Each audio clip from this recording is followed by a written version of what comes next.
Assalamualaikum warahmatullahi wabarakatuh. Perkenalkan, nama saya Nur Fadilatul Salihah dari semester 2, Prodi Pendidikan Agama Islam. Di sini saya ingin membuat video untuk memenuhi tugas UAS mata kuliah hadis. Assalamualaikum warahmatullahi wabarakatuh. Bismillahirrahmanirrahim. Alhamdulillahirabbil alamin. Wassalatu wassalamu ala asrafil anbiya'i wal mursalin sayyidina wa maulana Muhammadin wa ala alihi wa sahbihi ajma'in. Amma ba'du. Yang terhormat Bapak Ibu sekalian, saudara-saudari yang saya cintai karena Allah Subhanahu wa taala. Alhamdulillah, pada kesempatan yang penuh berkah ini kita dapat berkumpul bersama untuk menuntut ilmu dan berbagi ilmu dan merenungkan tentang kehidupan yang penuh dengan ujian ini. Pertama-tama, marilah kita panjatkan puji syukur kehadirat Allah Subhanahu wa taala yang telah melimpahkan kita rahmat serta hidayahnya kepada kita semua sehingga kita bisa berkumpul di pagi yang cerah ini dalam keadaan sehat walafiat. Kedua kalinya, salawat serta salam semoga tetap tercurah limpahkan kepada junjungan kita Nabi Agung Muhammad SAW yang telah menuntun kita dari zaman jahiliyah menuju zaman yang terang benderang, yakni berupa syariat agama Islam.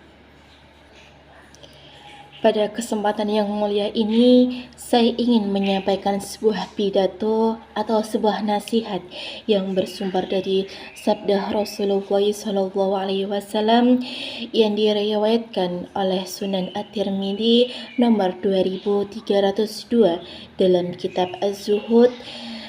Hadis ini diriwayatkan oleh sahabat Al-Miqdam bin Ma'di Karib. Beliau berkata, telah menceritakan kepada kami Suwaid bin Nasrah telah mengharapkan kepada kami Abdullah bin Mubarak telah mengkabarkan kepada kami Ismail bin Ayas telah menceritakan kepada kami Abu Salam bil Hismi dan Habib bin Sahil dari Yahya bin Jabir Al-Tahir dan Miqdam bil Ma'di Karib berkata, aku dengar Rasulullah SAW bersabda, manusia tidak memenuhi wadah yang buruk melebihi perut. Cukup bagi manusia beberapa suapan yang menegakkan tulang punggungnya. Bila tidak bisa, maka sepertiga untuk makannya, sepertiga untuk minumnya, dan sepertiga untuk nafasnya. Telah menceritakan kepada kami Al-Hasan bil Araf telah menceritakan kepada kami Ismail bin Ayas sepertinya dan berkata Al-Miqdam bin Ma'ad Karib dari Nabi SAW, namun di dalamnya ia tidak menyebut. Aku mendengar Nabi SAW berkata, Abu Isa, hadis ini sahih. Hadis ini dinilai sahih oleh Imam At-Tirmidzi. Saudara-saudara sekalian, hadis ini bukan hanya sekedar petunjuk tentang adab makan, tetapi juga mengandung hikmah besar dalam menjaga kesehatan jasmani dan rohani.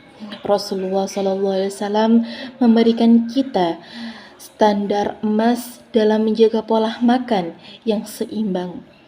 Tidak berlebihan, cukup untuk kebutuhan tubuh, dan memberikan ruang bagi pernafasan.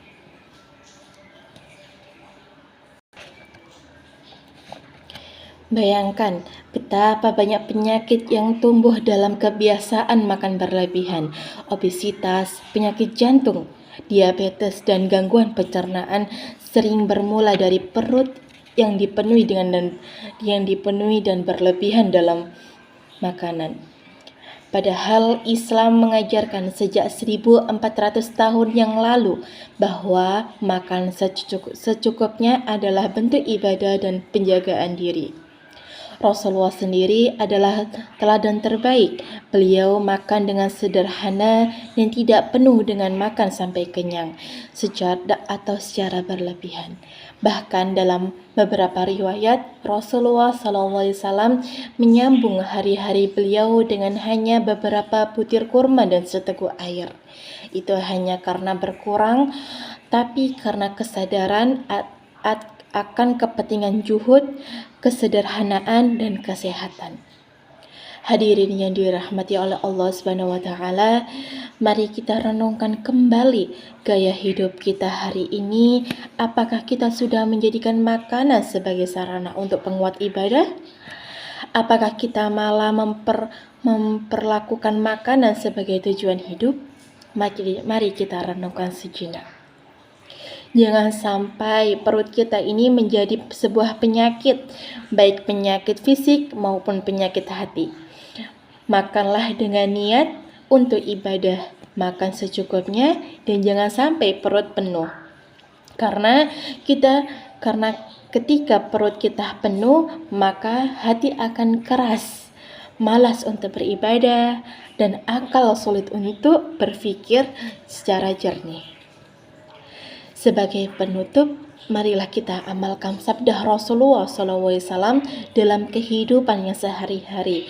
Dalam sepertiga malam untuk makan, sepertiga untuk minum, dan sepertiga untuk nafas. Ini bukan sekedar sunnah, tapi kunci kehidupan sehat dunia dan akhirat.